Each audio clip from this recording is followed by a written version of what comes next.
Morning, Andrew. Hey Ryan, how's it going? Good. I just made you a co-host of the meeting. Bruce and Justin, I can see you in the attendee list. If it's all right with you, I'd like to keep you as attendees so you can listen in to the conversation until we get to your agenda items. And I'll go ahead and promote you, and you can be seen and heard by the committee.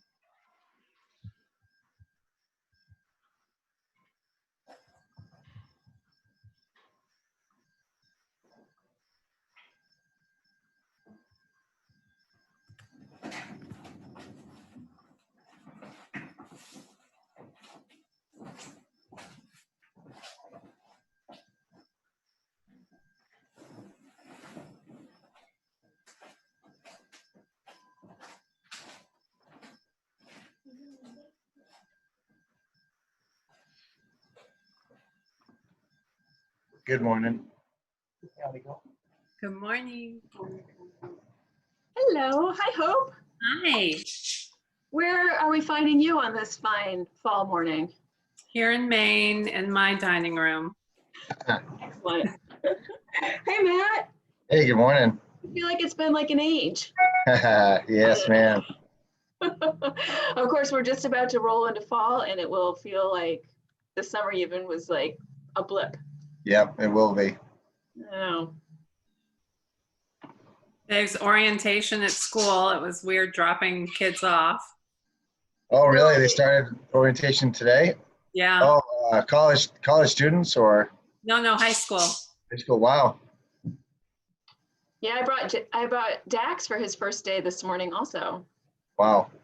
I know, and in person, it's Yeah. nerve-wracking. I had There's to a- like talk to him about his mask. He's like, "It's so uncomfortable." I'm like, I don't care. Yeah. They were all lined up outside to go in, and they were all very close together. It's like, Oh boy. no 6 feet right off the bat. Where are your kids, Hope? Falmouth High School. Yeah. Are they going, what's the schedule for them? It's 2 days in class and 1 day that's Wednesday's the advisory. Like you can check in with your teachers if you have individual questions. Yep. And the other 2 days, it's work from home. You get assignments and you get them done when you get them done. Yep. Yeah, same as in Gray. Same for Gray. Yeah. Yeah, they start next week. Yeah, they've got orientation today as well. I think it's like 1:30 to 2:30 for Liza's group. So Yeah. then Well, first day next Tuesday. Yeah. At Cheverus, they're going every kid, every day. So in person. Okay. It's like, How big are the classrooms? The size? they're normal size, but they've got like an outside tent and the gymnasium. So they're only allowing a certain number of kids, and then they have the owl cameras for the outside. So it's quite elaborate actually. They're rotating different kids that are outside the classrooms every day. So anyway, I think there's going to be quite a bit of outdoor schooling, Yeah. which is good until it gets really cold. And then Right. we're just going to have to be party Mainers and have everybody wear parkas while they're learning their geometry.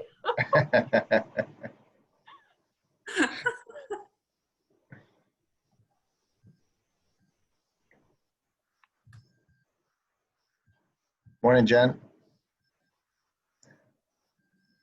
Good morning. And Chris, you're still with us. That's a good sign. Still here. Good man. Morning. Good morning. Morning, Aaron. Morning. Ryan did a great job setting this up. Thank you for all your work on that. Yeah, no problem. Or minimal problems. Just as a heads up, Matt, it looks like we have a quorum. Bruce Hyman and Justin Go, Bruce is with Portland, Justin is with South Portland, are with us as attendees and will be coming on as panelists once we get to their agenda items. Okay, perfect. Morning, Jim. Good morning. Sorry, I was finishing up a service call because our refrigerator decided this was a good time not to work anymore. That's good to have you. Thank you for taking time this morning.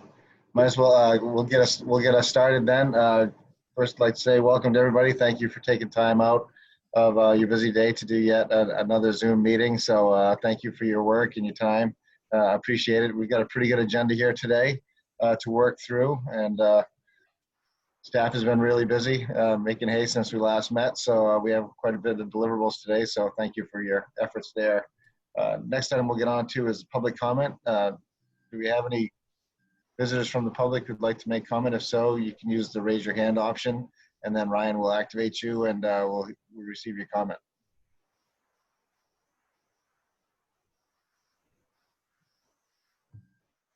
Anyone? We're good, Ryan? Looks like we're good. Awesome, thank you. Move on to August 4th meeting minutes. That was in attachment A on your agenda. Has everybody had the opportunity to read those? And if so, is there a motion to accept them as submitted? So moved. Thanks, Hope. Is there a second? Second. Thanks, Aaron. So we have a motion and a second. Any discussion? Ryan, would you be so kind as to read go through the roll call? Sure. Jim, Thank you. Yes, welcome, Jim. Chris Branch. Did I see Chris? Yes. Yep, I'm here, yes. Oh, there you are. Okay, Jennifer, Yes. Hope, Yes. Aaron, Yes. Greg, Yes. and Matt. Yes. Thanks. Perfect. Now we have opportunity to have the staff report. That's attachment B in your packet, and I believe Christina and Chris are both going to be doing the staff report. So I don't know if you drew straws before to see who's going to be leading, but it looks like Chris is the lead person on this. So take it away, sir. Succinct, since I know we've got a packed agenda, but yeah, as Matt mentioned, attachment B is what you referred to. As you know, we received 53 million in CARES Act funds to support public transportation. We've spent roughly 20 million of that up to this point for activities and initiatives through December 2020. So that leaves about 30 million on the table. Working with you all and the various committees, we've identified several priorities for phase 2 funds, including maintaining regional transit service, pandemic recovery and resiliency, transit system innovation, and municipal budget assistance. And the focus thus far has certainly been on offsetting depressed revenues from public transportation, particularly since revenues weren't collected for a long time, or fares weren't collected for a long time. So that's still the priority. However, we don't want to lose sight, I think, of the fact that innovation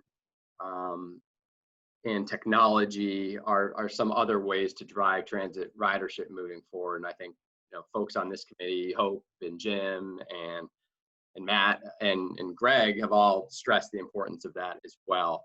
So at its recent workshop on August 25th, Transit Committee discussed priorities moving forward, and staff will work with the transit agencies to forecast lost operating revenues moving forward, really through December of 2022. Will give us a better idea of how of the impact, of the short, long-term impact that COVID will have on transit ridership, and paint a better picture of the funds remaining after that. So we're working with the transit agencies through the committee to strategize that, and simultaneously we're also researching best practices. This is initiative led by Tony Plant at GPCOG for transit agencies to address COVID operations, specifically safety and in the context of public health. So we're working with transit agencies to really identify expenses to date and anticipated expenses related to COVID precautions. Particularly, again, related to sanitation and vehicle cleaning. So we're working with the Transit Committee on that, and the idea is that some of the information, the best practices research, along with that, the detailed catalog of transit expenses will help inform our ability to possibly explore joint procurement to save transit agencies money in the future on products, services, whether it's cleaning services, PPE, bulk sanitizer purchases. So that's all underway right now. In addition, we are just starting off on the transit marketing plan, which is a $200,000 public education and communications effort to support and bolster public transportation moving forward. Tom Bell, our public information officer, is leading that effort and has interviewed communication staff from 6 of the 7 transit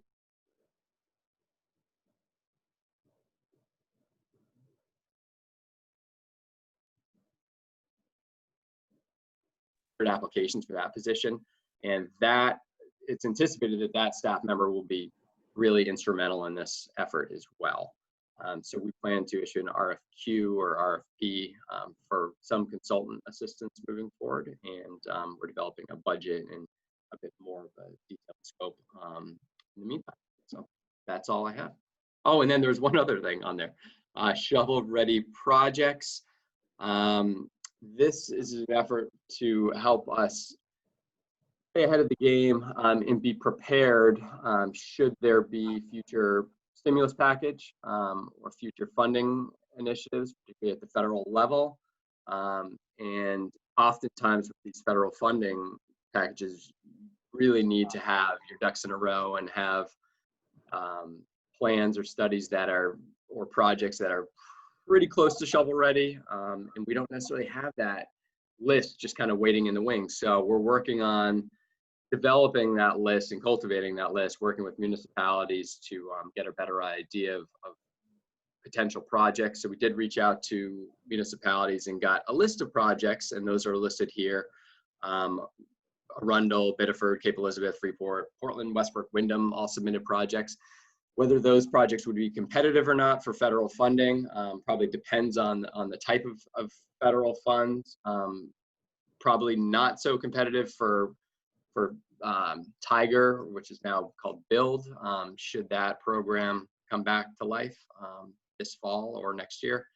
But I think it's important that we keep these conversations going and continue developing this list of projects. So thank you. Any questions?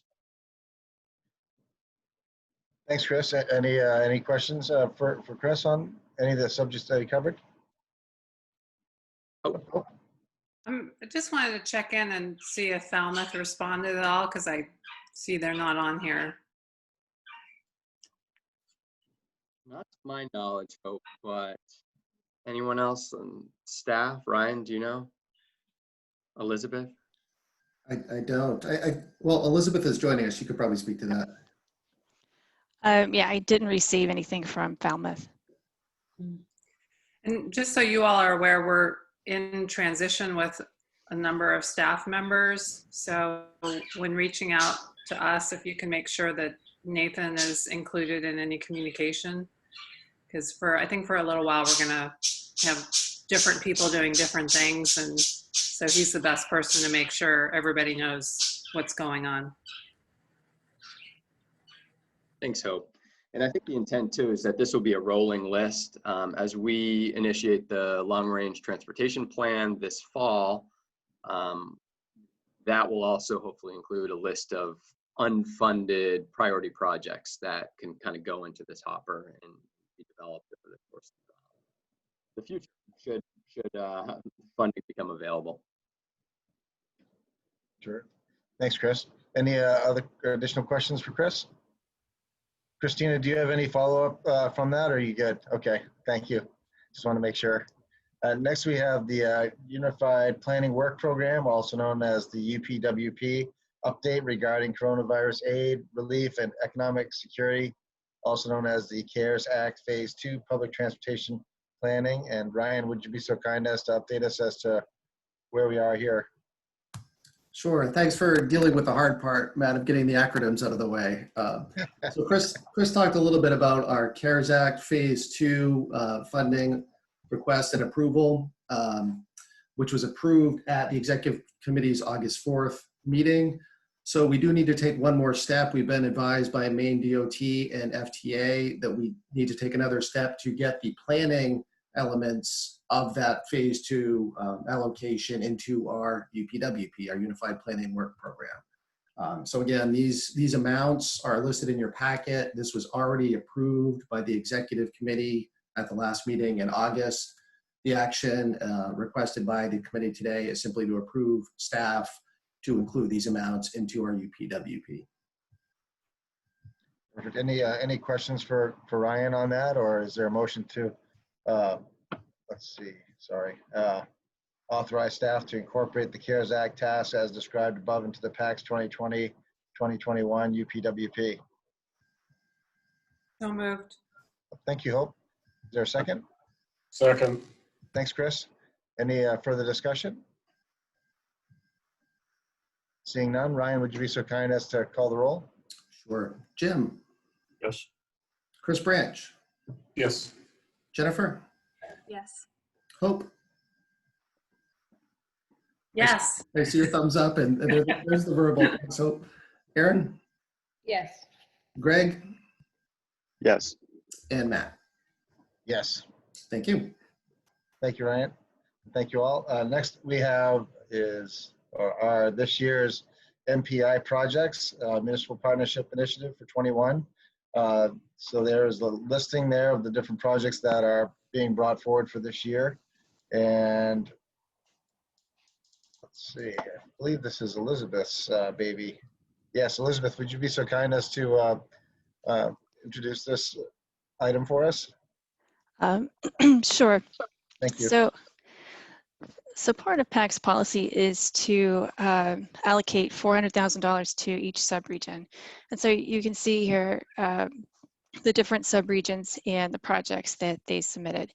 And I know it was a question last time about the timeline of this process and how projects were selected. So I just wanted to quickly run through that. Project applications were due March 1st.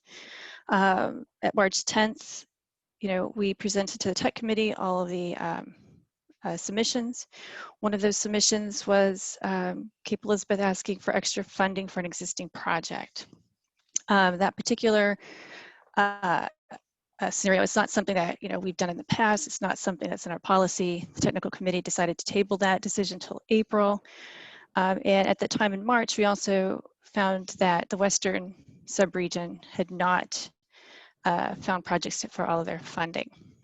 In April, Tech Committee did approve Cape Elizabeth's request, and there was discussion about the $60,000 that was left on the table. Was not enough for a project per PACTS MPI policy, and the decision was made to give it to Scarborough. Scarborough had a project worth over $1 million and was only seeking some PACTS funding of about $200,000. Well, by the May meeting, Scarborough had opted out of their project. The Southern subregion selected a couple more projects, but what we found was left on the table was $75,000, and at that time, the technical committee decided not to allocate it, or not to put it out for extra funding, just to leave it. So that's the story of those projects. Are there any questions for Elizabeth relating to the 21 MPI projects and funding? Chris? Am I correct to assume that the 75,000 that's left there was the result of underfunding in the southern region? The $75,000 left is a result of two things. One, the Western subregion did not use $60,000. The other $15,000 was From the central region. is it Central Region? Okay. Yeah. Yeah, that's right. Yeah, so we were left with $75,000.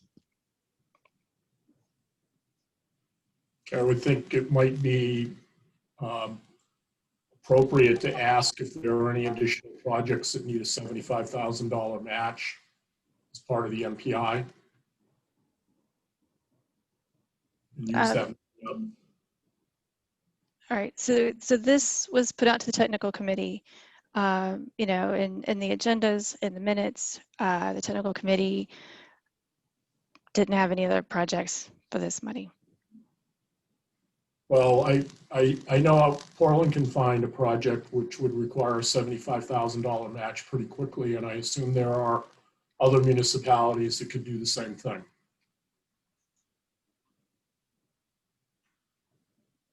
Aaron? I'm wondering if I'm confused, but further in the packet, it looks like South Portland is asking for 65,000. Is that the same unallocated money that we're talking about, or is this a different pot? It's the same money. So we do have a project looking for that money today. That's correct. My concern with that, and I expressed this the last time, that when we set up this original sub-region setup, any additional MPI money that was left over after the different sub-regions was allocated their funds, that any additional money would then be offered out within that same process for MPI projects, potentially in another region that had money.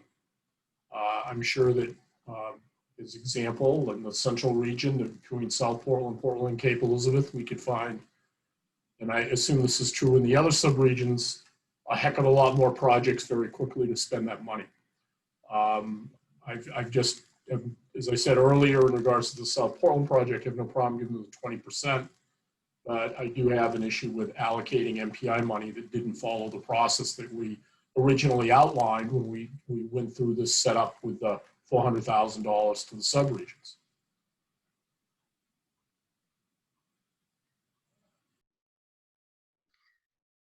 I could try chiming in here. I think, Elizabeth, you may know the story a little bit better, but I believe we reached out to municipalities to see if there were other projects looking for this funding source.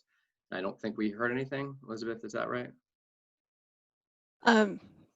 The process that we used was to reach out to the technical committee members, and every municipality has a member on the technical committee.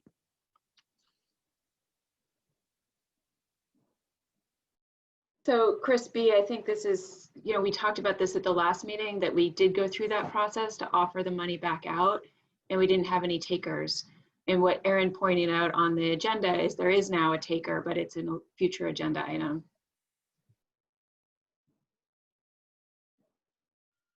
Chris, is there another process that you're thinking we should be following rather than what we did for this? Well, my understanding is the MPI money was supposed to be thrown back into the MPI program, and with the case of the South Portland project, that's not the case. And basically, we're not following what we had set up originally as part of our MPI funding process if there are excess funds. The question I have with the technical committee, was that an email that went out to all the communities, or was that at a particular technical committee meeting where only the attendees were aware of that request? Elizabeth? Yeah. Thank you. This goes out to all the technical committee members, but this is also an agenda that gets posted publicly on GBCOG's website. All the agendas, all the minutes are posted there. But the information did just go out to the technical committee members, of which every municipality has a member. But it was emailed, correct? It was emailed, Elizabeth, correct? Yes, that's correct. Yeah. So Chris, I understand your concern, and one of the things that staff has talked about, you know, in light of the fact that we did put an email out to all the communities saying this money was available because it hadn't been expended, we've talked internally about making sure that we are CCing all the managers on things like this, since, like, obviously what happened with the technical committee members is that there weren't projects. Like, if you're saying there are projects, Chris, but we didn't hear anything back from Portland, then we've got a breakdown of communication somewhere. So from our perspective, we think we could probably do a better job of trying to involve more people in a municipality rather than just the technical committee members. But we did put it out and we did follow the process, and we still didn't have any takers at that point. Yeah, just as far as Portland is concerned, I'm the one who should be copied on that, not John. If you want to include John as well, that's great, but I should be copied on any correspondence in that regard. And I would think there's a lot more community in Portland that could have come up with that. I don't know what happened. I'm a little surprised somebody didn't come forward with that request. You know, the number of, everybody's pretty much in the same boat when it comes to this, whether it's Biddeford, South Portland, or Westbrook, or Portland, or wherever. I'm sure one of us could have been able to find a project for around $150,000. Well, the other piece is that you get 3 or 4 communities, including Biddeford, that were leveraging more local money against everybody else at the 50-50, and it would seem to me that one of the considerations would have been, do you take one of those communities that are putting more of their local money in order to be able to bring the matches up to 50-50 on the rest of them? Would have been another opportunity to look at that. Yeah, I'd agree with Jim on that one. I think that's a very valid point.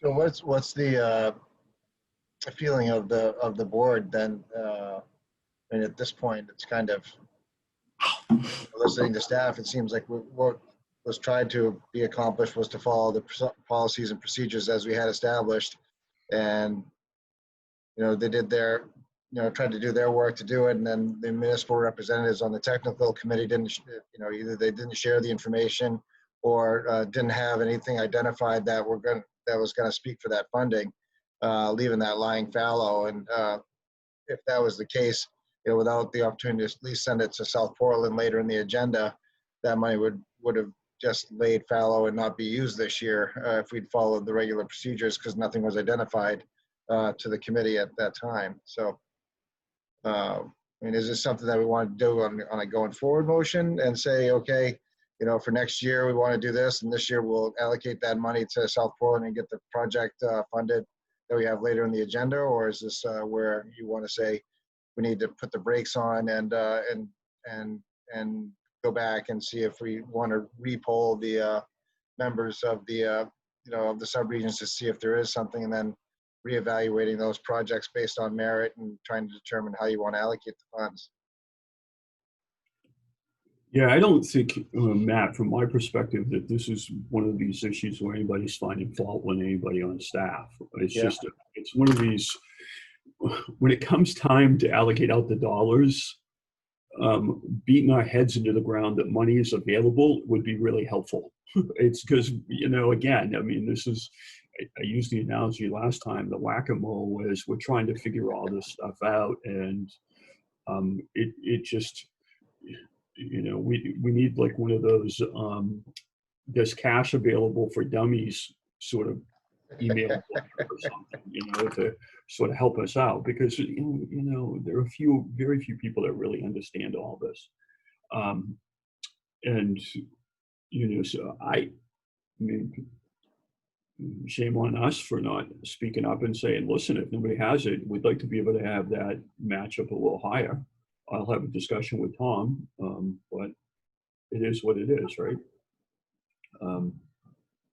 You know, I think we should try to keep it within the 75,000 within this process, within this area, as opposed to going off on something else. The other thing we can do is, based on the fact that every agenda since I've been involved, re-involved with PACTS, has included a project that's gone over. Why don't we just save some money for a project that's going to go over? That's one of these things, because at this point the track record is we'll need at least 4 times that amount. That's a good point. That's a good point. Any additional further thoughts from the group?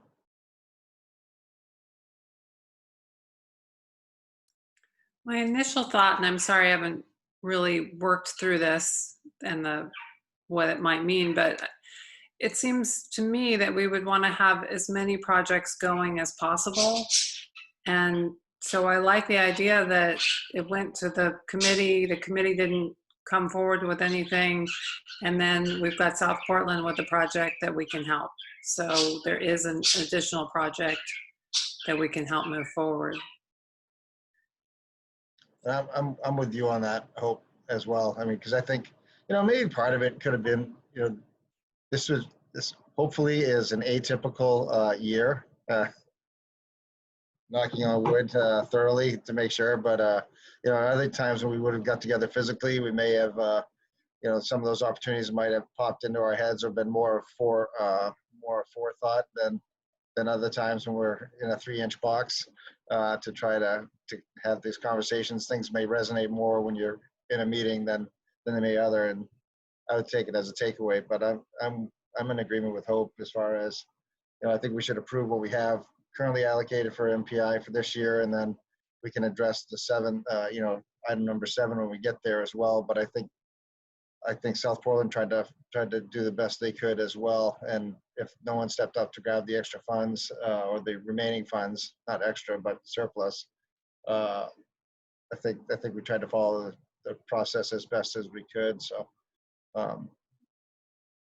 if that's if it's all right with everybody, I'd like to see if we can get a motion at least for the current list of projects for 21 on to approve the projects for 21 PACTS MPI funding. And then we can address the other one later if we'd like to do that as well. I'd like to make that motion with the direction to staff that, and with future cases like this, to make sure that it goes to multiple announcements, go to multiple people at the different cities, so that we know everybody's been contacted who might be a decision maker. Is there a second? I'll second. Thanks, Aaron. Any further discussion? Ryan, would you be so kind as to call the roll? Sure. Jim, Yes. Chris Branch, Yes. Jennifer, Yes. Hope, Yes. Aaron, Yes. Greg,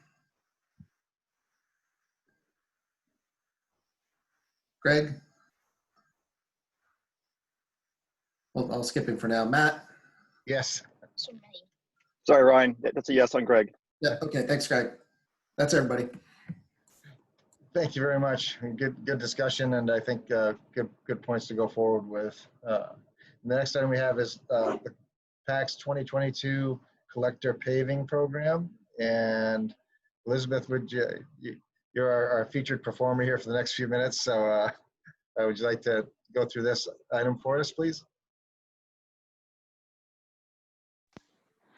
Okay, so these are the segments that have been selected by the technical committee for funding in 2022.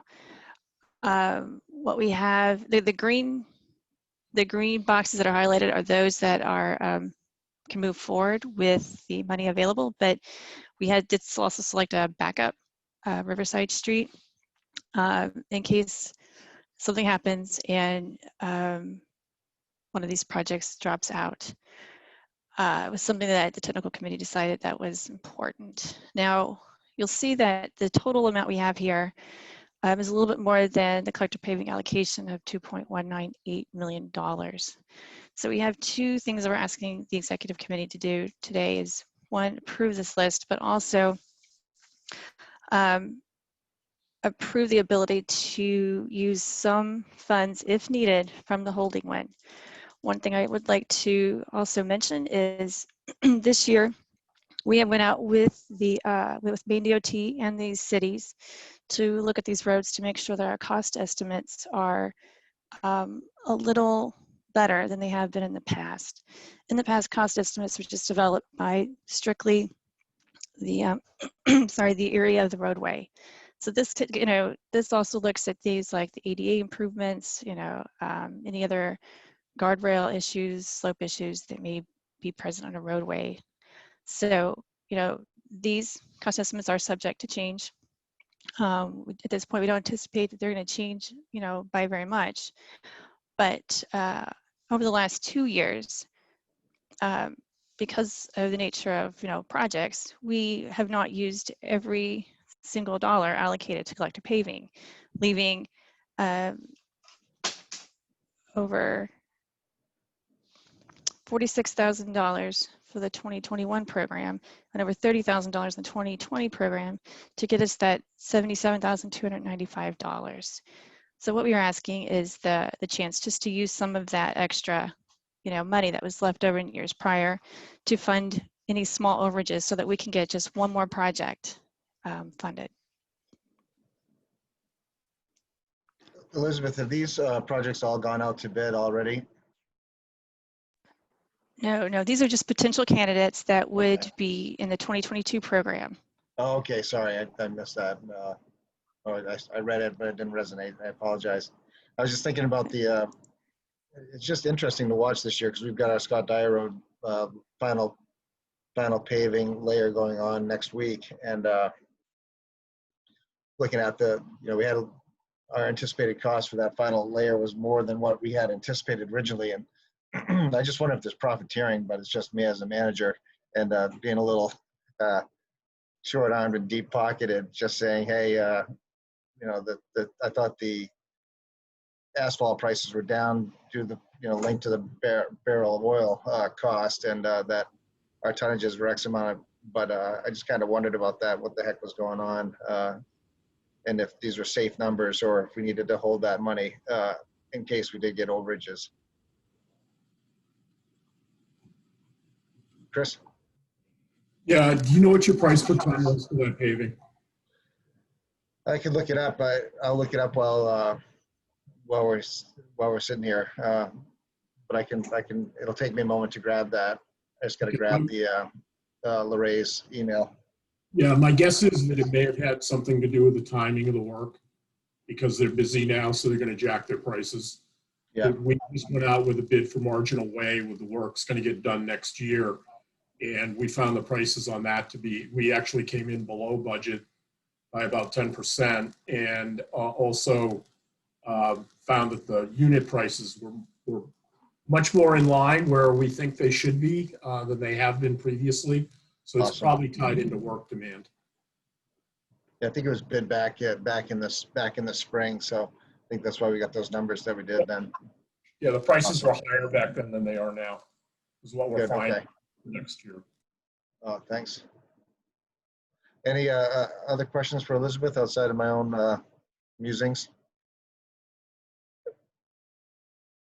Seeing none, so we do have two motions that are needed to be. Can we do those together, or should they be separate, Elizabeth?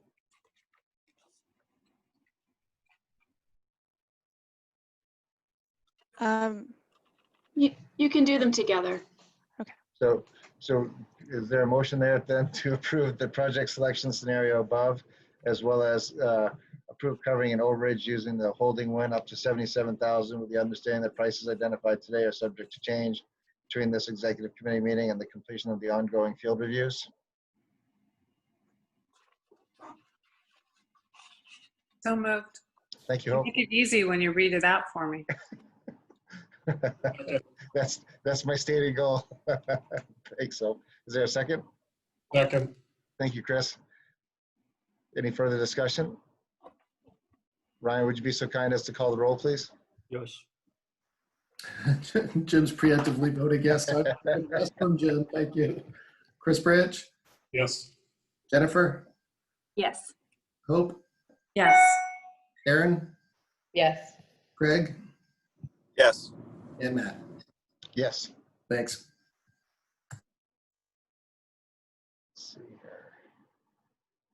And next item we have is the consideration of additional funding for Portland's neighborhood byway project. And Chris, would you like to describe the project and the request?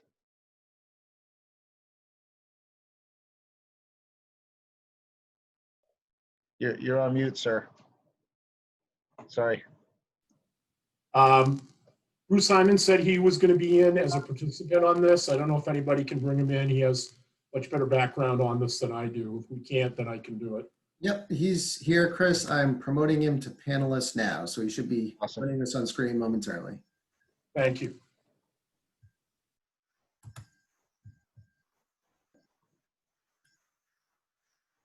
Bruce, we can see you on screen. It looks like you are muted. Oh, there we go. Morning, Bruce. Good morning. Thank you very much for entertaining this request for additional funding. Elizabeth's memo in the staff packet, in the meeting packet, did a good job of outlining the basics of the request. Essentially, this is a bicycle pedestrian connection from the from the Deering Center, Woodford's Corner neighborhood centers to the Portland Transportation Center, which connects to lots of other, and also connects to lots of other bicycle pedestrian facilities and transportation facilities within the city. We have been working on the project for several years now. We went out to bid last November with a construction cost estimate of approximately $274,000. With the bidding environment at that time, very, very hot in terms of cost overruns and prices. The low bid came back at $377,000, about $100,000 over. We did not award the project. We have since re-engaged our design consultant to help us figure out how we can redesign the project to bring construction costs down, including looking at some hardscape items going to less hardscape items, putting out some of those things as bid alternates. As you saw in the packet, we have an existing cost estimate of about $342,000 where we've economized where we could, but keeping the core functions of the bicycle pedestrian connections from the PTC for the 1.3 miles to the Deering Center and Woodford's Corner neighborhoods. So we are seeking the approximately $55,000 in additional funding, and we would, that would be the upset limit for that. If anybody needs any more background in terms of what a neighborhood byway is and what its goals are, I'd be happy to answer those questions. Thank you, Bruce. Any questions for Bruce? I had one, Bruce. Is this going to run parallel to the rail tracks through there? Nope. It basically, a byway is a network of local residential streets that are prioritized for biking and walking. So it runs along existing residential streets. It will connect into, for instance, the Four River Parkway pathway, West Commercial Street Trail. It'll lead to the Veterans Bridge pathway, for instance, but this particular project is not parallel to any rail tracks. Awesome. That sounds like a great project. I look forward to riding it someday. hopefully soon. Does this create individual lanes for the bicycles? On neighborhood byways, they're called bicycle boulevards in other communities. They actually do use pavement markings, but they're shared lane facilities because they use low volume, low speed residential streets. So they identify streets that provide really direct connections between point A and point B using those residential streets, but they have destination wayfinding signage and pavement markings to define the route so people can get from point A to point B. So is that where they have the bicycle picture on the lane itself? Yes, it has the bicycle lane stencil of the helmeted bicycle, but also the letters BLVD. So it's Bicycle Boulevard. It's demarked as a specific type of bikeway. Well, I am always super excited to support safer bicycle routes and pedestrian routes. So I'm happy to support additional funding, and I'm sorry that you might have to cut some of your project with this if you don't get a good bid. Hope, was that in the form of a motion to approve the reallocation of 56,244 Federal Highway Administration capital funding from the holding bid to the Portland Neighborhood Byway Project? Well, yes, it was, Matt. Thank you for clarifying that request for the motion. Just wondering. Thank you. Is there a second? Second. Thanks, Chris. Are there further questions or discussion? Seeing none, Ryan, would you be so kind as to call the roll? I should mix up the order here to keep everyone on their toes, but we'll go alphabetical again. Jim, Yes. Chris Branch, Yes. Jennifer, Yes. Hope, Yes. Aaron, Yes. Greg, Yes. and Matt. Yes. Thank you. Thanks, Bruce. Great job. Thank you very much, everyone. Appreciate it. And next we have is the Washington, let's see, consideration for additional funding for Portland's Washington Avenue Streetscape Project. And I know, Chris, are you looking to speak on this, or would you like to have Elizabeth first, or? I can take it. I'll give Elizabeth. Awesome. a Thanks, break, Chris. so. Yeah, you bet. All right. So this project, in the nature of the request at hand, is a bit complicated. So we felt that would give you a little bit of historical background to help frame the discussions a little bit. So take you back to 2017, and Washington Ave Streetscape project was deemed to be an unfunded priority by the policy committee at the time. Policy committee felt that the project was important enough, but we didn't have dedicated funding at the time for it, that the policy committee directed PACTS to save funds in the holding wind to fund the project. So this was over $1 million kind of in the holding wind piggy bank. Fast forward to late 2019, early 2020, as Bruce mentioned, at that time, bid prices are out of control and the city is doing its best to ensure that important projects move along. And it asks to transfer funds from the Washington Ave project to the Deering Roundabout, and expressed an interest in possibly doing its best to cut costs on Washington Avenue and locally fund the project, but couldn't quite get there, and is now requesting an additional $316,000 from the holding wind to cover the anticipated construction cost overage. So, I give you the background a little bit to say that, the 2017 policy committee, their intent was obviously to use holding wind funds for Washington Avenue and not necessarily another project.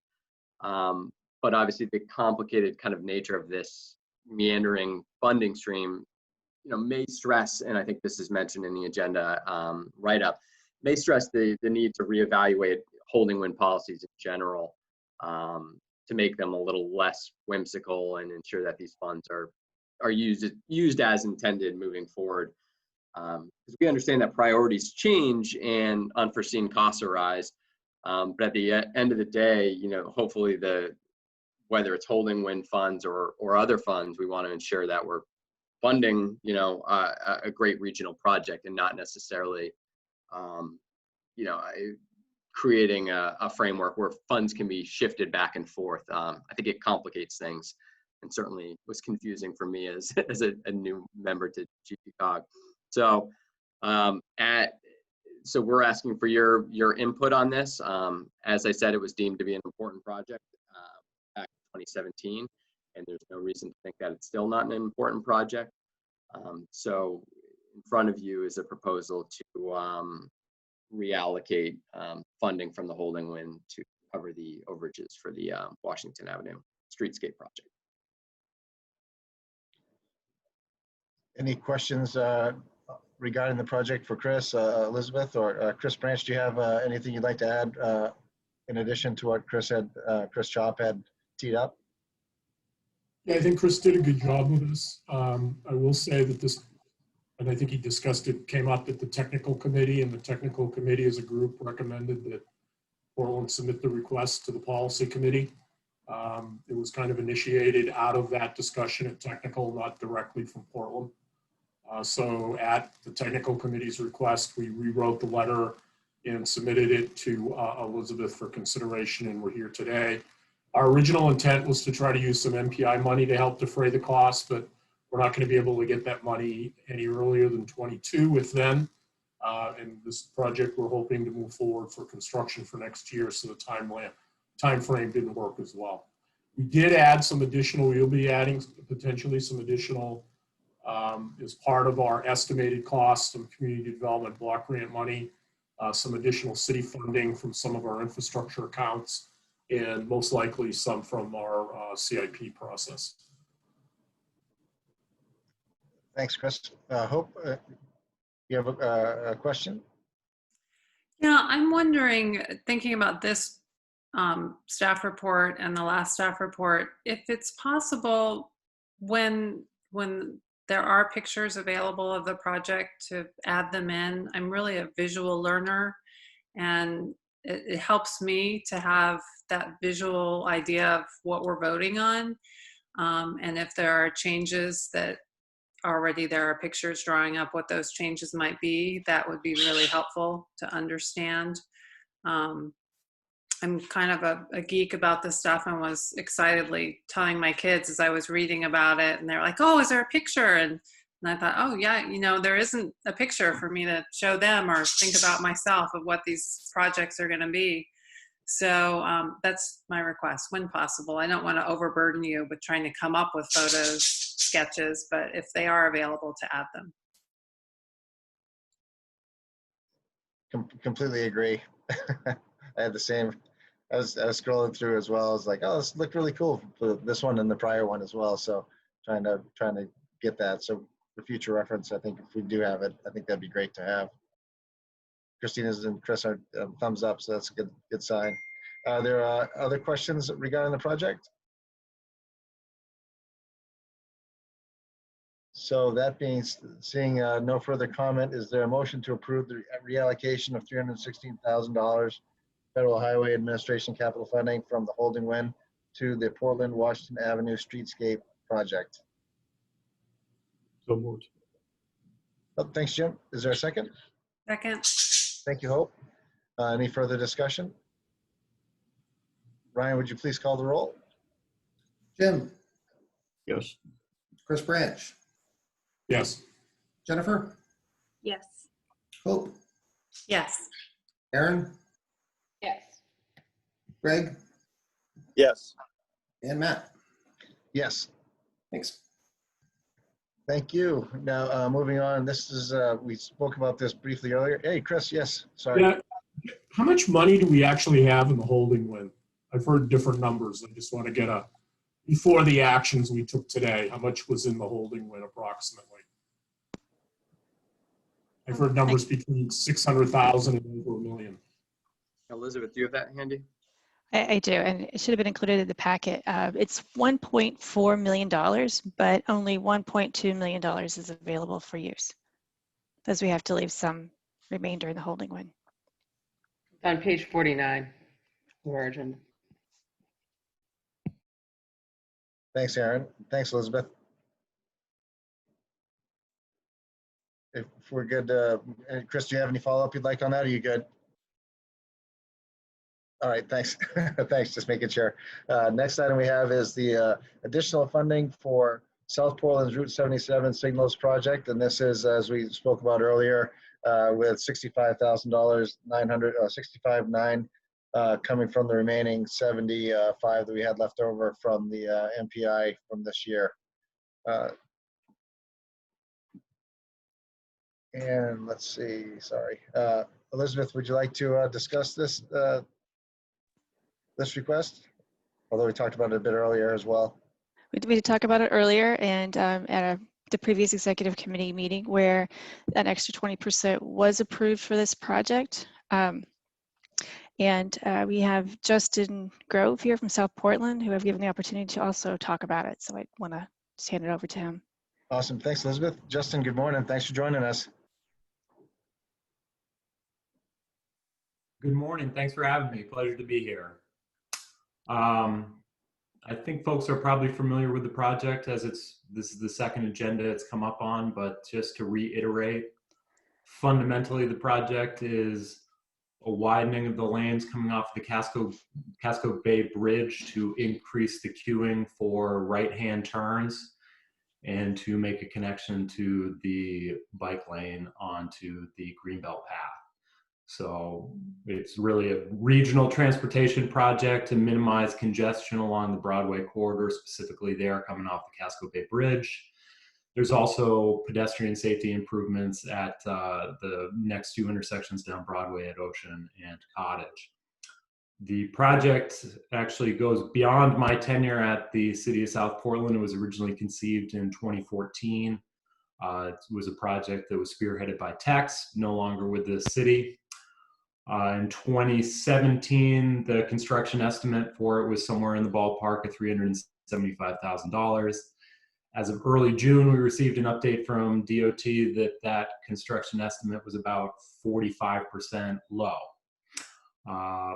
DOT let us know that they think that that's just, reflective of the current construction environment, and maybe that's so. But it happened to fall after we'd already finalized our budget and lost an opportunity to put this back into our CIP project. So we have to look to operational funds to try and close that funding shortfall, which amounts to about a little over $220,000. We met with Jeff Tweedy at DOT, Brian Keyser, the project manager at DOT for this, representatives from PACTS, to try and identify some creative solutions for closing that funding shortfall. We landed on the additional 20% request, which was granted at the last executive committee. And then we saw that there was some unallocated MPI funds, so we thought maybe that was worth pursuing. And that's how we find ourselves here today. So we're looking for an approval of utilizing those unallocated funds for this project. Again, I'll note that we in DOT feel that it's a very important project. It's a regionally significant project. I'm sure anybody who commutes through that corridor from Scarborough or Cape Elizabeth can attest to the fact that traffic does get congested there, and we think that this will help. If anybody has any other questions, I'm happy to try and answer them. But again, this project predates me, so I can't really speak to its conception or its inception, but I can speak to where it is right now. Thanks, Justin. Thanks, Elizabeth. Any questions for either Justin or Elizabeth? I'm wondering, when you say that it helps to connect to the bike path, is it creating a bike lane, a specific designated bike lane? It's widening the existing bike lane that connects to the green belt there. So if you're making the right-hand turn coming off of the bridge onto Broadway, so what it does is by widening the lane there, it increases the queuing lane for that turn, but it also is making a more direct connection onto the bike lane. So it doesn't have to, you don't have to merge through the existing slip lane to get onto the bike lane. So it's an improvement to that connection, that specific connection coming off of the bridge and getting onto the green belt that goes along Broadway. Yeah, it's almost close to like 115 degree Yeah, turn. you can see there how the bike lane gets squeezed out as it approaches the intersection, and the bike traffic has to get into that slip lane to get onto the green belt. This project increases that queuing lane and also makes that connection continuous, the bike lane connection continuous. That's really helpful. Thank you, Chris, for this visual. You bet. Point made, Hope. Yeah, I've tried to make that turn coming over that way. It's about 115 degree turn. It's just not executed very, very well if you're trying to do it by bike. Oftentimes, it's not very elegant. Yeah, you can avoid it by going down the sidewalk on the other side, and then using those crossovers to come all the way across 4 lanes of traffic as an option. But you're also taking your life in your hands there too. It does get tight. I'm just going to note that, a significant percentage of the increase in the construction costs from the originally conceived idea came from the fact that when they first looked at this, they thought the solution could be contained within the existing pavement width. But as they got into the design, they found that that really wasn't an option, and they actually needed to widen the curb-to-curb pavement width to make it work. So that's a lot of the construction cost right there. I'm surprised they thought the existing would work. They were hoping to get creative with that, but. Well, that's great. Thank you. And again, Chris, thank you for the visual. It makes all the difference for me. Other questions for Justin or Elizabeth?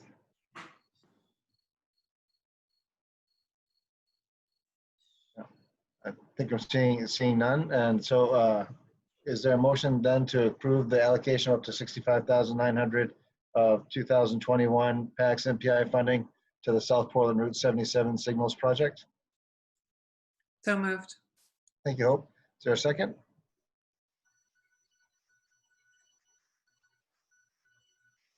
Second. Thank you, Aaron. Any further discussion? Ryan, would you be so kind as to call the roll, please? Jim, Yes. Chris Branch, Yes. Jennifer, Yes. Hope, Yes. Aaron, Yes. Greg, Yes. and Matt. Yes.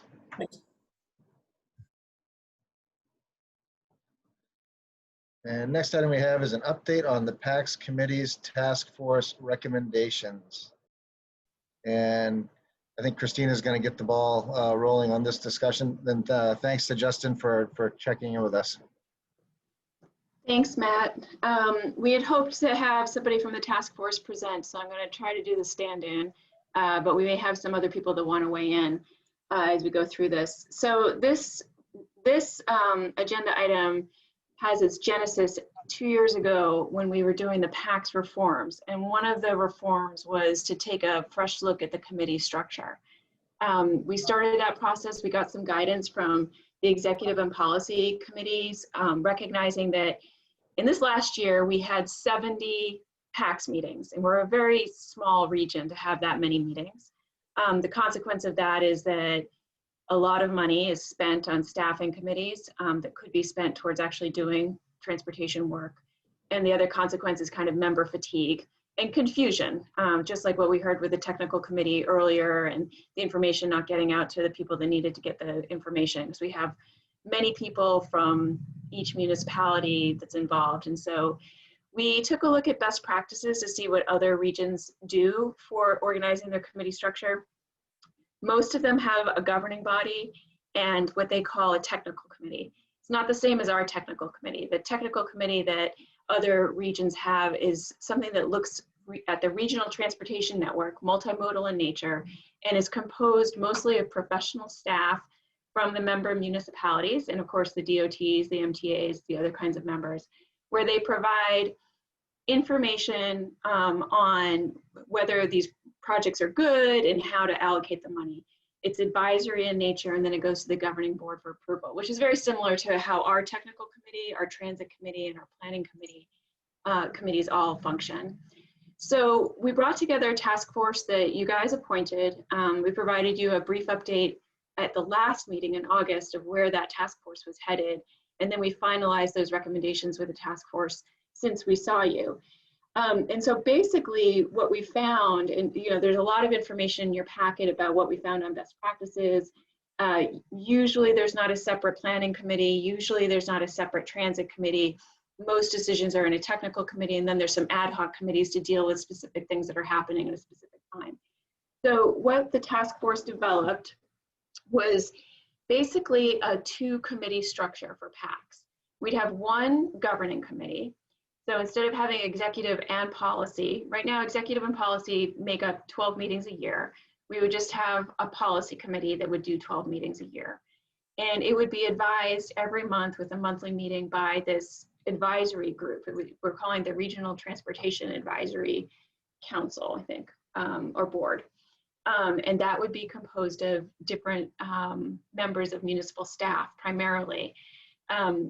We did talk about how we wanted to keep a diversity of opinions and perspectives from municipalities at the table, and trying to balance that with the number of people on a committee.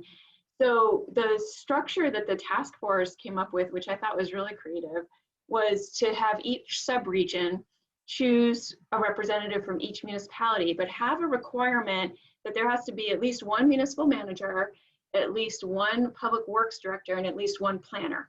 That way we would continue to have that variety of perspectives, and it wouldn't be like, say, all public works directors or all planners. There would continue to be a real mixing of perspectives of kind of the long-term and the immediate needs, And of course, the municipal managers have the overall understanding of all of those things and could bring that perspective. So we also had direction from all of you to increase public transportation representation on our committees. So the idea here is that we would have 4 of our 7 operators be represented, and that 1 operator would be selected by mode. So train, ferry, bus, paratransit. You also gave us direction that we wanted to find ways for some of the community transportation leaders that you heard from in January to provide their perspective on what's needed. So these are the folks that are on the ground using the system and who can tell us in kind of a more granular way what's needed. So we have best practice is not to put one of them out there with all the technical folks, but to pair them. So we'd have 2 of those folks that would be appointed as well. And then Patricia Quinn made the excellent point that we also need some private sector input. And so we settled on not just like one large employer, it really should be kind of a trade association. So that would be the membership of the kind of advisory board. And then the policy committee, again, every municipality has its own process for appointing who they want on the policy committee. There is no guidance that the task force wanted to provide to every member.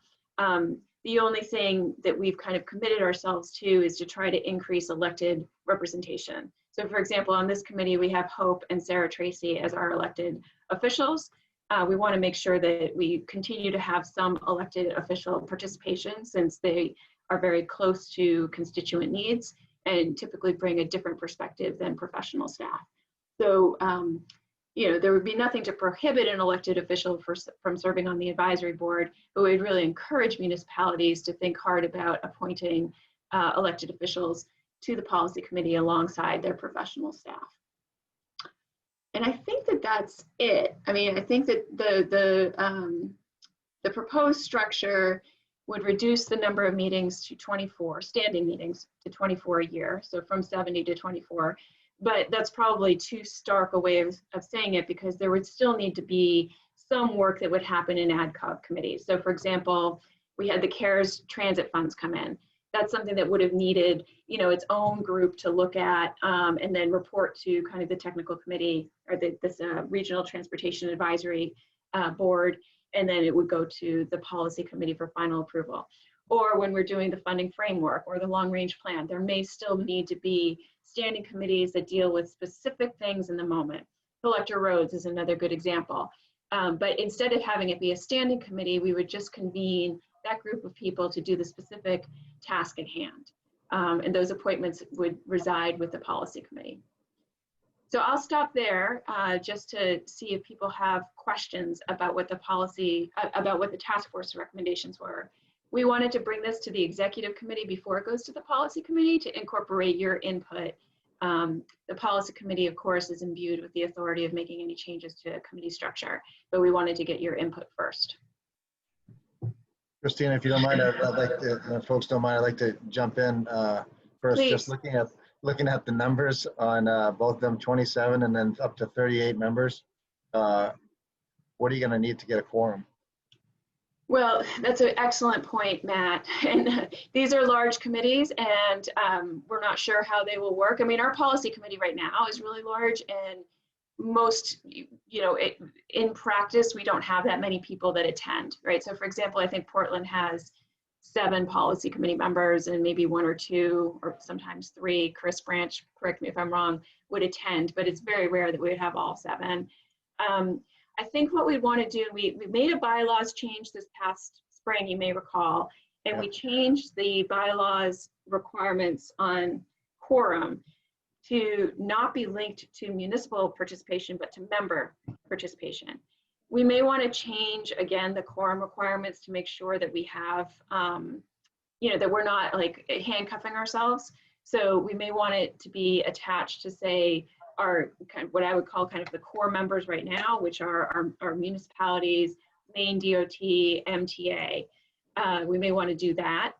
And we could revisit that as we get further into developing this as a bylaws proposal. But But I think it's a really good point because we don't want to be in a place where we can't actually conduct business because we can't meet quorum. And then just thinking also about real estate and room size. If you actually do have 27 or up to 38 people all show up for a meeting, we're going to need a bigger boat. Yeah, especially if we have to socially distance in any way.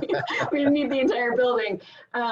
Yeah, I think that could be an issue. We have upgraded our conference room during the pandemic in the hopes that we'll ever use it again, so that we will have video conferencing that's much better, so that we will be able to do kind of like what they're doing in the schools right now with overflow classrooms, right, where you can have some video by video.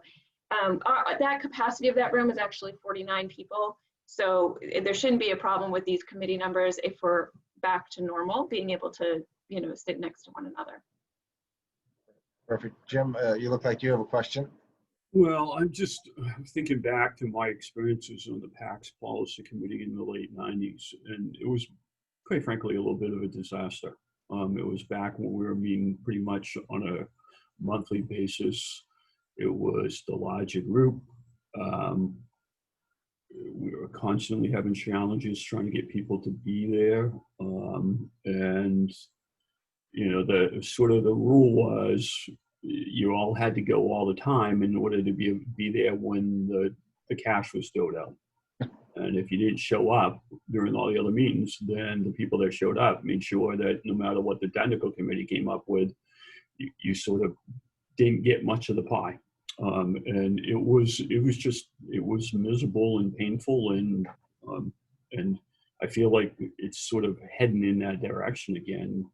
You know, honestly, with the potential size of the policy committee, for some of the things that we have to take care of, I think we're going to have some challenges. And I have a sense that if we go down this path, that it won't be long before we're now saying, okay, we got to figure out how to be able to have a smaller group deal with some of the necessary but mundane items from a higher level competing for municipal officials' time to deal with those issues, i.e. this executive committee or some version thereof, and then shift back in where you end up having another committee because the size of it. And so, you know, my gut tells me is that the current executive committee / policy committee balance that operates right now in terms of sort of the way it works is probably where we're going to end up being back, or some modification to that level. You'd still only have 12 meetings, so that when you have a full policy meeting, you wouldn't have the executive board meeting that month in order to cut down on the administrative end of the deal. But I just throw that out from sort of my experiences when I represented Westbrook back in the late 90s. Yeah, I almost wonder if, you know, we look at similar to like an Eco-Maine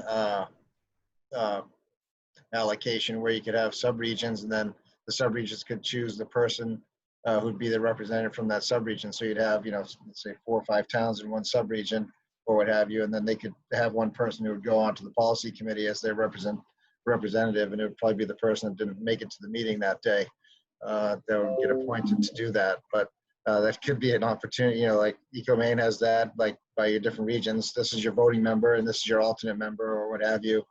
That may be a way to shrink that number down from where it, because the 37 to 38 scares the hell out of me, quite frankly. I mean, I get it. I like to see equal representation, but I think there may be a model that might afford us equal representation, but not an unwieldy population structure. There may be a way to do that through the quorum requirements, Matt. Like, so right now subregions choose representatives to be on the executive committee. And maybe there's some way to make it so that the policy committee has a quorum requirement that's similar to what the current executive committee's quorum requirement is. And there are core people that show up, and, you know, it's very clear that the subregions have somebody that they want to make sure is always there to bring information back. There may be a way to do that. We can't change the policy committee's governing structure. Like you have to have every municipality represented on the policy committee per federal law, I believe. So we'll double check on that, but that's part of the reason why you could never get fewer than 18 municipalities. And part of the reason why it's so big is because when you're at the policy committee, there's representation that's allocated by population in the municipality. So for example, like Portland Sure. has 7, so that drives the numbers up. And we're, you know, adding community transportation leaders, adding private sector. So there are additional seats, adding transit agencies. So there's additional seats that are showing up there as well. But there may be a way to deal it with a quorum. And real quick, in preparation for this meeting, we actually did look into federal requirements regarding having every municipality represented. And it doesn't look like that's necessarily true. Oh. Looks like other regions. Thank you, Chris. Yeah, other regions like the Boston area, for example, doesn't have the 60 or 70 municipalities making up their MPO represented on their governing board. 100 something. Yeah, thanks, Andrew. Yeah.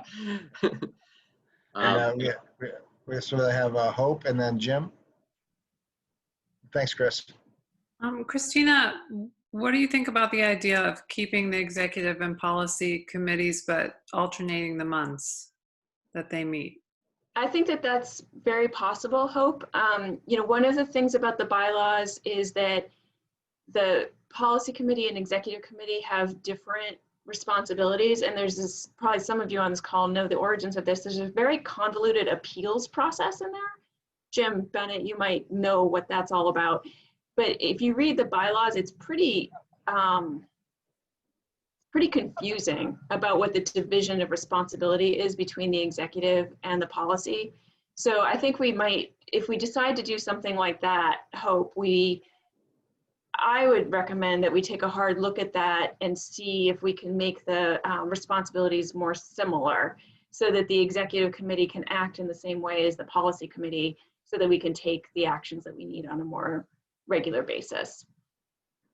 But I think that's a good option. You know, one of the things that we were trying to solve with this is just the public confusion and also the internal confusion about which committee is responsible for which decisions and what the flow of, you know, a committee considers something and it goes to which committee for what approval and then goes to what committee after that. You know, it's a pretty convoluted process for a pretty small region. So just trying to clarify that. But I think that's doable. I kind of prefer that, looking at that approach as opposed to consolidating representatives. I'm just worried about one representative for 4 or 5 towns that then some towns might not get what they later think that they should be getting in their representation. Thanks, Hope. Jim? Yeah, I think the next step, my opinion is, I don't think this is ready for prime time yet to go to the policy committee. What I would suggest is that the policy committee is going to be where all the money is. And that's how you get the people to be there. That's how you get them to participate. You probably do it quarterly and you very specifically come up with decisions the policy committee is going to make in terms of the allocation out, the budget adoption, I mean, all those kinds of things. And then the policy committee then selects who will end up being on the day-to-day executive board with some guidelines.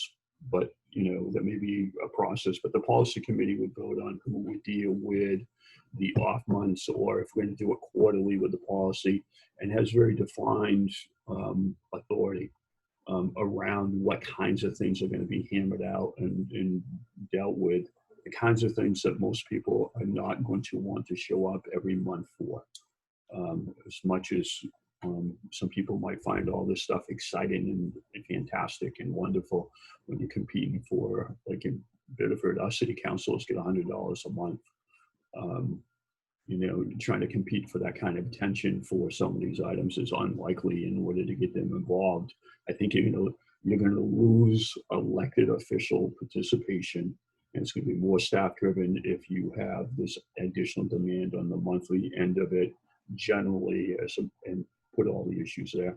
So that's would be, at least thinking out loud right now, the way that I would go about trying to make this effective in order to be able to get it to move forward and achieve what we're trying to do. And I have no idea what happened back then, because I think that's when I ran away and went to Lewiston and met Chris. Escaped. Chris Branch. A couple of Come things. to Aaron next. First off, I just want to say that one of the things that's unique about the Boston area MPO is that my understanding is Boston has veto power. Portland would love to do that if you folks decide that would be a thing that we want to do up here. I'm not advocating for that, but in general, I agree with Jim's comments about the executive committee. I ran the proposal back through the planning staff here in the planning department, as well as my transportation staff. And the same comments that have been echoed here by others regarding the size of the group, ability to get people to attend, have quorums, similar type of responses. Our planning folks that I ran it by had some serious concerns with it. So I think the direction Jim's talking about, and I agree, I think the more policy meetings you have, the less your attendance is going to be. I think you're going to end up with basically the people who show up for your executive committee meeting and maybe a few others, and that's about it on a regular basis. If you want to have the policy committee, in my opinion, continue as a policy committee, and I did submit some comments to the subcommittee on this prior to the last meeting, which I wasn't able to attend, outlining the same thoughts at that time. I think some type of committee that's based on representatives from the policy committee in a smaller group that meet on a regular basis as needed, similar to the executive committee currently, and then have the policy committee come in and make the policy decisions based on the recommendations that come from the technical committee, or what is now called the technical committee, and also from the executive committee. So I think if you're going to try to get elected officials, and Portland usually has 3 or 4 people at a policy meeting. In the 4+ years I've been there, I think we've had semi-participation from 1 elected official, and I think that was by phone a couple of years ago, and when they were asked something, they weren't on the phone anymore. So I just think it's really difficult to get elected officials to attend these meetings, particularly people who work during the day. It's very difficult for them to get the time off to attend a meeting at 3 o'clock in the afternoon. So I think that's where I think Portland's position is on this at this time. Aaron, your thoughts? Yeah, I was just going to echo Jim and Chris in terms of the elected officials. I do think that it would be hard to get them to attend monthly meetings. And with that size, I think it would be really hard to kind of get into some of the same discussions that we get into on the level in the executive committee meetings. So I feel like for the elected officials, that quarterly cadence is probably about right. I just don't know in terms of the timing of the meetings, if it's somehow related to when we need to have votes to keep everything on schedule, if that still works. But I feel like it does make sense to kind of have that smaller group meet once a month, and then have the elected officials and the larger group meet quarterly. But in terms of the advisory board, I think that seems, while I don't sit on any of those committees, to me it does make sense to combine those, because that's at least narrowing down some of the committees and taking out some of those monthly meetings that are currently being staffed by GPCOG. So I think that makes sense to try to have one advisory board, and whether or not they have to have some subcommittees here and there, I feel like that makes sense to try to whittle that down. So Matt, what I'm hearing is that in general, this group is in favor of keeping the executive and policy committee basically as they are, and going forward with a combined advisory board of the 3 committees that we have right now, transit, planning, and technical. Sounds like that's where consensus is, I would say, based on comments.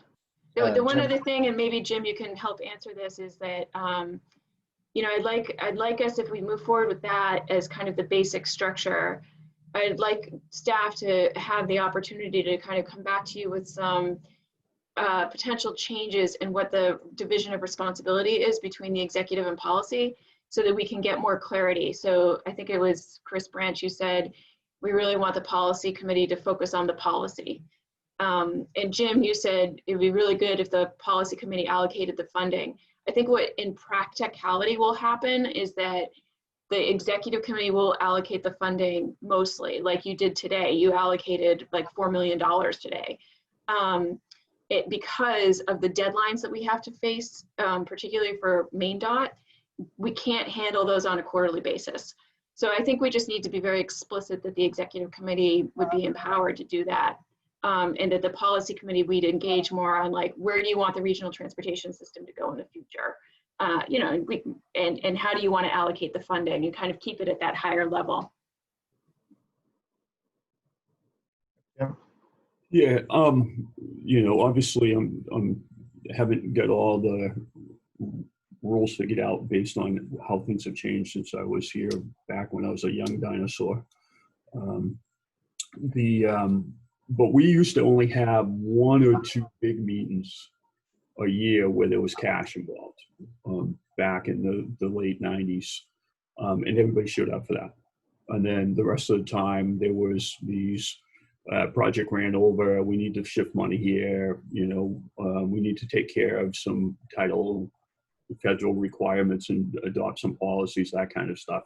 I mean, I would think that the big monetary issues, which is usually, unless it's changed once or twice a year or whatever it is, that we could build the calendar around those, so the policy committee would ultimately make the high level allocation, and then all the adjustments that need to be done on a regular basis gets done by the executive board, or that smaller group, because the bigger groups already made the big decisions.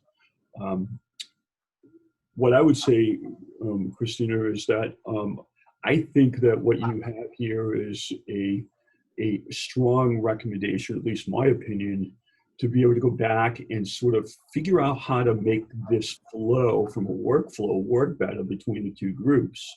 And in particular, I think it makes a lot of sense, my opinion, to try to get as much of the big monetary issues made by that policy committee, because that's when you get buy-in from the people who want to be there. You know, there are a few people that are here because they really like this stuff. Most of us are here because we're looking for cash. And I hate to break the news to all the people that really love all this other stuff, but I don't think that's the main reason people are here for most of the municipalities. Does that help clarify at all in terms of, I think, the opportunity that staff has? I think it's a great idea, and I think we can take a look at the funding calendars. You know, my experience over the last 18 months or so since we merged is it feels like we're making funding allocations at most meetings. Ryan, Chris, correct me if I'm wrong. There are deadlines that come up that are not necessarily ones that staff can control.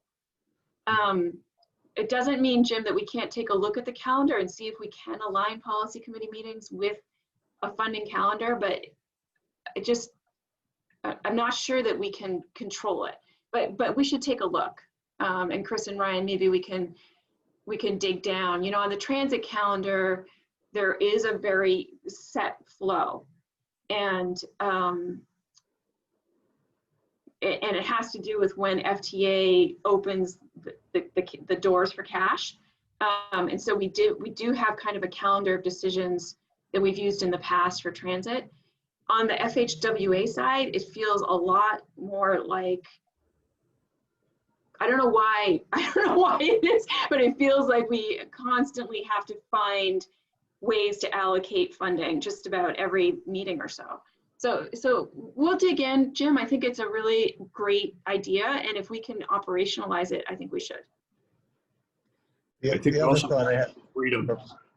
I'm sorry. I think it also gives you some freedom to sort of figure out how to be able to make this so that it works for staff to achieve what you're trying to do, which is cut down on the number of meetings you have to prep for, but also try to engage the bigger group to buy into some of the other policy stuff. I mean, I don't care if they're showing up with the intention of it's about the money, but along the way, if they get interested in some of these other issues like the transit stuff we've been wrestling with and some of the other things, that's all good stuff that is a byproduct of it. But if we try to force that end of the discussion is the only thing that the policy committee does, I think you'll end up having less enthusiasm and less support and less participation. The last thing I had, Chris, I'll come to you in a sec. I do think it's important to have the opportunity for electeds to be involved, though, because ultimately they are representatives of their communities and they've been put into that position. I know staff does a lot of the heavy lifting, but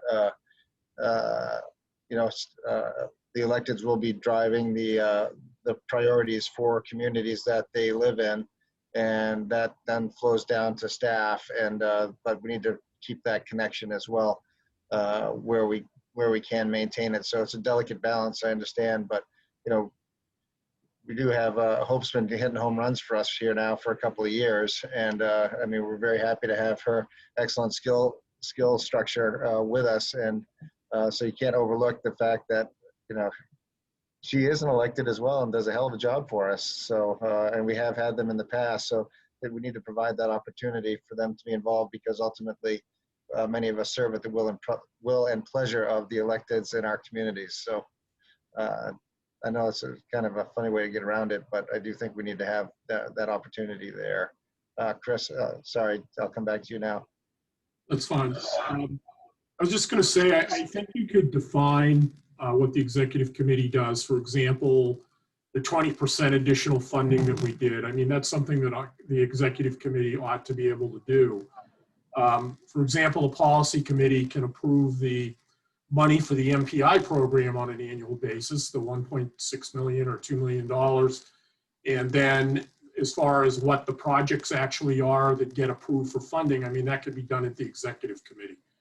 You could do the same thing with the collector road program. Policy approves the funding for the collector road program, and then the executive committee can approve the final list. Things like the TIP process, you know, that's always approved at policy anyway. Same thing with the UPWP. So and based on what you said, Christina, I'm not as familiar with the transit stuff, but you said that runs pretty much on a calendar basis just about every year, so we could probably fit what they need for approvals in as well. And I think if we have some kick down to executive committee specifically as to what they can approve, I think that would be fine, as long as the policy committee is the one who's actually approving the amount of funding for each of the programs to be used within that framework. Chris, I love that structure where like an overall pot of money is approved by the policy committee and then the executive committee does the specifics. That makes a lot of sense.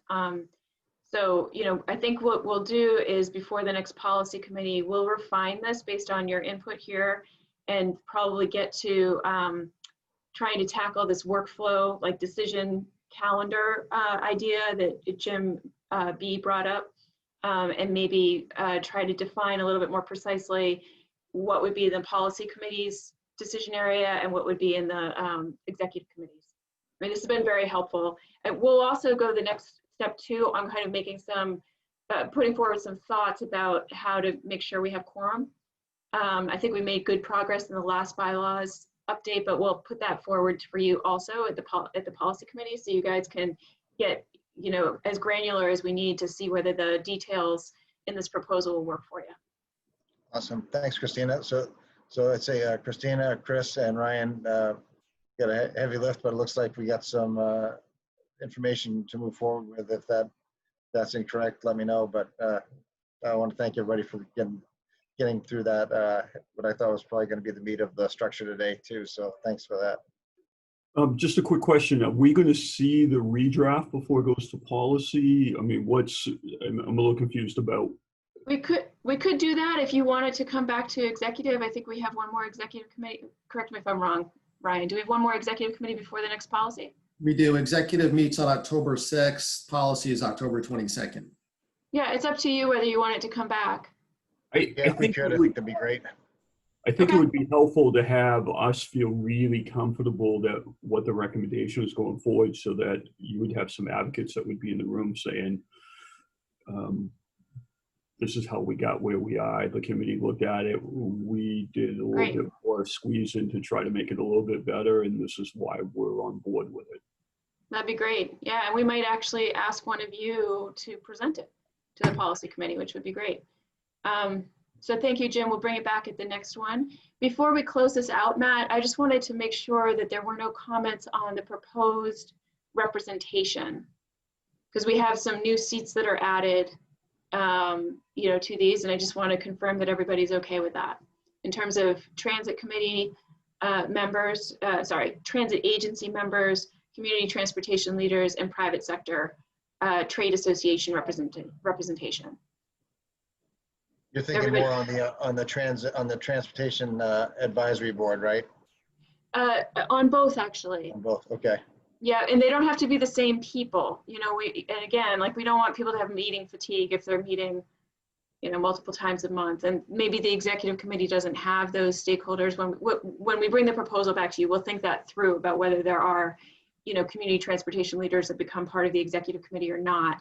But they can be anyone. So, like, you can have 4 transit, the way that this is structured right now, as proposed, is you can have 4 transit agencies, for example, on the advisory council, and then you could have 4 different ones, well, theoretically, on the policy committee.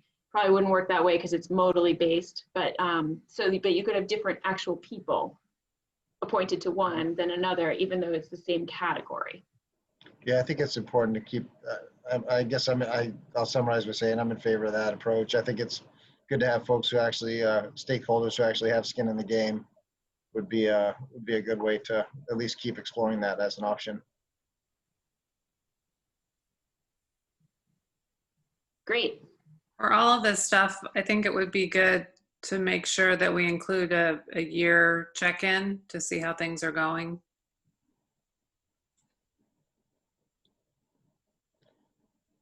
Awesome.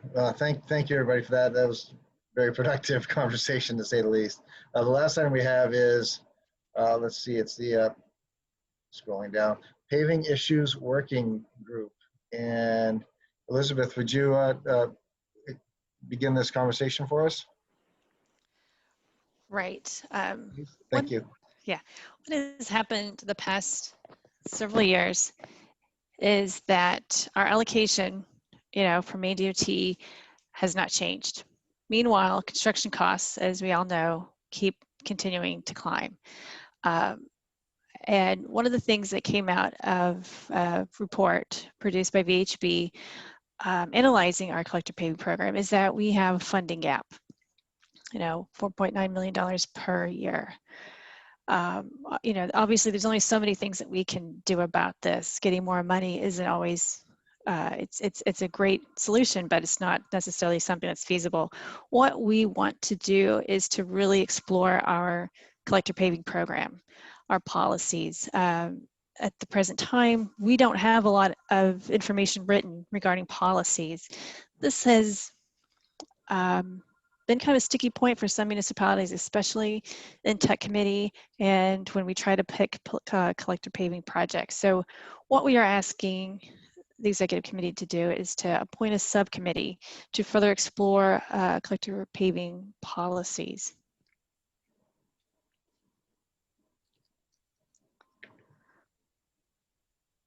Any thoughts on now, how large of a group are you thinking of on that, Elizabeth?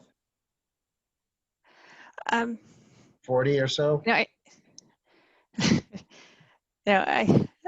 think a good number might be around a dozen, something that's maybe similar to the size of this executive committee. Obviously, I'd like members of, at least one member of Maine DOT to be there to discuss it. All the subregions represented, but it's just is an important, I guess, an important issue for so many communities, especially since I've heard from so many that some of their roads that are part of this program are, falling into a state of disrepair, and they've in some cases have given up and paved those roads themselves. There's been confusion of what roads should we be paving. Some of them, even though they're classified as collectors, may fall into the look like a local road. Some of them are, there's an issue of built versus unbuilt that needs to be addressed. So I guess with answering your question, yeah, about a dozen probably sounds pretty good for a number of people. Perfect. Thank you. Chris Branch? Yeah, I volunteer to be on the committee. I can also think of a town manager in Cumberland who probably is going to want to be interested as well. But yeah, I'll put my name out there. And I have had some conversations with Mr. Shane on this previously. So we have had some discussions about the program and the fact that it does need some work. Would it be okay if we see if we had Christina reach out to the group to see if we could get up to a dozen volunteers to do this? And I don't know if Aaron and Jen, if you'd be willing to jump in on that as well. Yep. So there's 3, so we're starting off strong. I think maybe what we can do is, Matt, we can reach out to, we can make sure that there's a sub-regional representative and then reach out to some other folks that we know are really interested, like Bill, and then ask you, Matt, as chair, maybe to make the appointments. So Okay. Staff can do the legwork to see who's willing and make sure that we have geographic representation, and then ask you to make the appointments. Would that be all right with the group? Yes. I'm good with that. And then we can come back and just, at our October 6th meeting, we can just, hopefully we can have that group organized by that point. We can just report back to the exec committee that we know these are the representatives who are going to be on that. Yeah, I think that would be great. I mean, I know that there's probably a way we can do this better and smarter and stretch our money more. And my observation of some of the technical committee meetings is that you go really deep into the weeds and sometimes miss kind of the bigger things that we might be wanting to think of. And I know this group of staff, you all had like the wisdom to think about how to change the MPI funding source, from a federal source to a state source, which allowed us to spread money more and do more. And so, we'll be looking for solutions like that in this paving subgroup, as well as trying to deal with some of the things that aren't very clear in policy and tend to create conflict, in meetings. So, we're looking to kind of having a shared understanding of what the problem is, aside from there's not enough money, and understand like are there problems with our process? Are there problems with the way that we're actually going about trying to do these constructions? Are there other creative solutions out there to get more money on the table or use the same money better? So that's basic. Elizabeth, feel free to chime in here, but I think that's the idea behind having this paving subgroup. And we thought about doing it in the context of the technical committee, but there are too many members, right, to actually get to a place where we can have kind of a shared understanding of the problem and a shared understanding of what the solutions are. So we need it to be a little bit smaller and with the folks that are super interested and knowledgeable about paving. Perfect. Hope. What's your time frame estimate for this, and then your report out? I assume you're going to report this out somewhere. I'm just wondering where and when. Right. My thoughts are that we would get this, committee going as soon as possible, and to have some policies defined and set by January, so that we can then use these policies to help us with selecting our collector paving projects next year. That's great. I love the quick turnaround. And then would the executive committee hear the recommendations or policy? Where would that go? Yeah, I would think that it would definitely be presented back to the executive committee and for the approval and ratified by the policy committee. At least that's the current policy of how we run these by committees. I know that's subject to change, but that's my plan. Thank you. Awesome. So it looks like we've got consensus on this to move forward. So do we need a motion, or are we good to go, Christina? I think we need a motion. I might modify it a bit. A motion to ask the chair to appoint the subcommittee.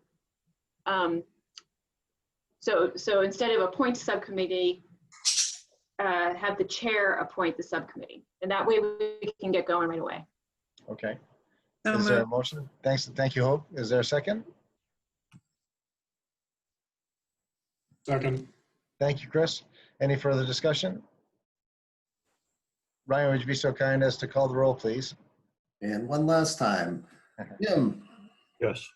Chris Branch, Yes. Jennifer, Yes. Hope, Yes. Aaron, Yes. and Greg, I don't think is with us any longer. Okay, and Matt. Yes. Okay, thank you. Thank you. And then is there any other business that is expected to be brought up? Chris Branch, sorry. I can get my unmute button to unmute when I click on it. As we all know, the biggest problem we have in our region is a lack of funds. I think we're getting the short shift to a degree. The population base here is larger than anywhere else in the state. The traffic flow is probably larger than most anywhere else in the state. I assume that we have a lot of the high crash locations in the state.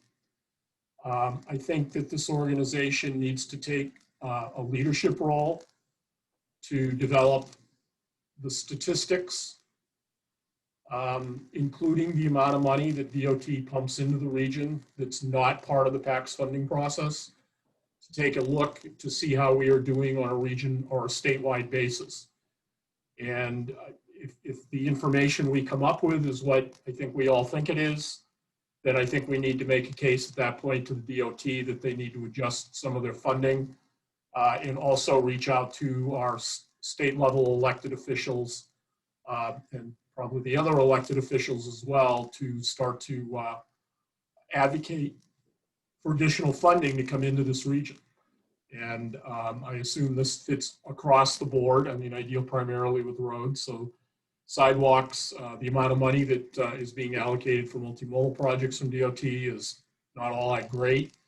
The MPI program, which everybody loves, is not a whole bunch of money statewide. So I think there's a huge, and I understand the DOT problem. They got to keep everybody in the state as happy as they can and try to maintain their road system. But I don't think there's any question that this region is not doing as well, perhaps based on the numbers as we probably should be. Thanks, Chris. Hope I see your hand up as well. Thank you. I really like that idea for that study. And if we're able to move forward with it, I'd like to include an analysis on bicycle paths, accidents, deaths in this area as compared to others.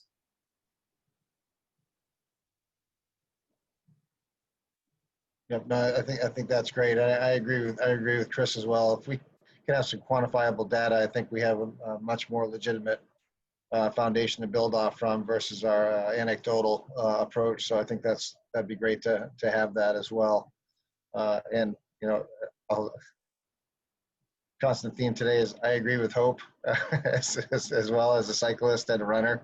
It's amazing what you see in certain areas of even Cumberland County, where some communities take it, you know, has it as a legitimate concern, and then other communities completely it doesn't resonate. So, so I think that'd be great to have that information as well. So Matt, I think, you know, we have some funding in the UPWP under what we call communications, which may allow us to dig some of this information up. I mean, I think that one way that I might just be additive to Chris Branch's idea is that the overall state doesn't have enough money to do what it needs to do to maintain the infrastructure we have, never mind build for the future. And it certainly doesn't have the funding that's needed to execute on the transportation recommendations that are being considered by the Climate Council. So we've got a revenue problem overall. And while our state may not be getting what it needs, I'm sorry, while our region may not be getting proportionally what it deserves or needs, I'd want to make sure that our information helped DOT make the case, because Bruce Van Note has been awesome on trying to advocate for more revenues overall for the state. I'd want to make sure that we frame the message that everybody needs more money. We need a revenue solution in the long run, both at the federal and the state levels. And also, you know, the greater Portland area is the engine of the economy and needs to be adequately funded. I don't really want to get into a place, and I think we'll lose this battle in Augusta if we went straight messaging that Portland needs a bigger share of the pie and everybody else needs less. That's not a great formula for legislative success in Augusta. And I also think that the whole state does need more revenue. So, I mean, I would be very comfortable in us trying to figure out, Chris C., you and I will need to take a look at the UPWP. We may need to, if we go in this direction, we may need to decrease some effort in some areas in order to do this, because it's a thing to try to understand how MainDOT allocates all of its money. It's not something where we can just pull a spreadsheet and quickly do some formula calculations. Like it is unfortunately kind of complicated. And Jen, I might need some of your help to make sure that we have the right source information. But we can start to do some of that analysis. But I'd like us to make the overall case that more transportation revenue is needed statewide. I hope you have your hand up as well. Yeah, I think this information could also be useful for those at the state level who are trying to advocate for our abilities to self-tax. It could certainly justify the need in certain areas to be able to tax higher should the community decide to do so. That's some of the challenge though too. I wonder, oftentimes it feels like some of the funding is allocated in a similar fashion to the education funding, where sometimes it's thought that it's allocated by ability to pay, looking at an area that may have more financial capacity than other areas that are more rural and do not have the funds to maintain their roads. And, you know, and then we do have a lot of urban compact roads that are within our areas. So they do fall onto the municipalities and cities as well to maintain those surfaces. So, but yeah, I think this would just be great information to have. And I would share your opinion that Bruce has just done. I mean, oftentimes I think he's shoveling snow against the storm to try to conquer that battle. And with the legislature that is loath to address gas tax as an alternative as well. So yeah, it's kind of trying to fight with one hand tied behind your back for what he's trying to do up there. So I think any information we can have would always serve us well. I just throw, as you think about this, you've got the immediate issue of what's going to happen in terms of the state budget in 21, but I would not lose sight that I think it's going to be a pretty divisive potential for the gubernatorial race in 22, and what is state government going to be in terms of Maine, based on at least the tea leaves that are out there right now. Whether or not state government is going to be something that we know, or whether or not state government is going to be attempted to be peeled back to something less than what we know. And so as you think about this, I would keep at least one foot in the, we can have a bigger discussion in the election of 22. Yeah, agreed. Well, super. Well, we have totally blown past the landing zone for today's finish line of 10 o'clock. I apologize for that, but time for change at the top, Jim. Matt, just to follow up on that though, maybe what we should do as staff is to kind of come back to you guys with a little outline of what this research/communications project would look like. We may have to reallocate some money from other part of the UPWP also, because again, it's added work that we don't have funded. So I think we need to be intentional about that and make sure you guys are all on board with us making that shift. Yeah, it's great to know what the estimated cost to do that's going to be. That way we can at least make a decision as well and know what that opportunity cost is going to be. So, well, awesome. Well, again, thank you everybody for taking time out of your day, and I apologize again for going over by 21 minutes, but I hope it was time well spent and the conversation was fruitful. So thank you for that. And if there is no objection, we will call the meeting to be adjourned. So thanks, everybody. Have a great week.